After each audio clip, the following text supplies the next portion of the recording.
चीन से खबर आ रही है, चीन में भी भूकंप का असर देखा गया। भूकंप का चीन के यूनान तक असर दिखा गया है। यूनान प्रांत है चीन का, जहां पर यह असर देखा गया है। चीन में भी भूकंप के ये झटके महसूस किए गए हैं। तो अब देखिए, एक और देश चीन का भी नाम सामने आ रहा है। म्यांमार और थाईलैंड के बाद अब चीन में भी भूकंप के तेज झटके महसूस किए गए। हमारे साथ पीयूष, हमारे संवाददाता लगातार जुड़े हुए। पीयूष, ये जानकारी मिल पा रही है क्या, कितने देशों में इसका प्रभाव देखा जा रहा है? क्योंकि 3 देश तो जानकारी में आ गए, चीन में भी झटके महसूस किए गए।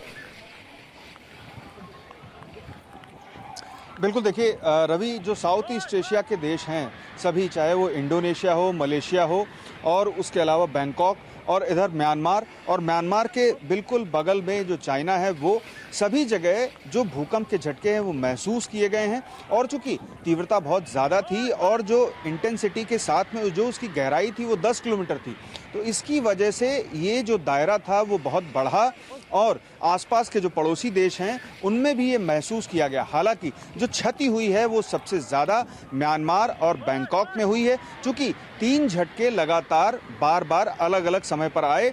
11:50 से 52 मिनट तक जो पहला भूकंप का झटका था वो म्यांमार में महसूस किया गया, और जो यूएस की एजेंसी है वो बता रही है कि 7.7 जो उसका मैग्नीट्यूड था वो 7.7 था, जबकि जो भारतीय भूकंप विज्ञान केंद्र है उसके मुताबिक 7.2 था। और इसके अलावा जब दूसरा झटका आया वो 12:02 पर आया, और उसी के साथ में सिमिलर टाइम पर बैंकॉक में भी जो झटका था वो 6.6 से 8 तक का बताया जा रहा है विभिन्न एजेंसियों के द्वारा। तो आप समझ सकते हैं कि जो रिएक्टर स्केल पर मापा गया 7.7 से लेकर के 6.8 मैग्नीट्यूड तक का जो भूकंप है वो बहुत तेज़ माना जाता है।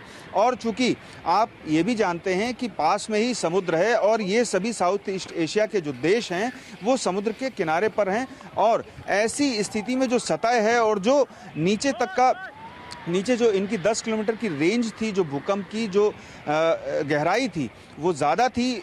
चूंकि ये सी के पास के देश हैं तो इसलिए ये गहराई बहुत मायने रखती है, और यही वजह थी कि आसपास के जो देश हैं वहाँ पर भी इनका झटका बहुत तेज़ महसूस किया गया।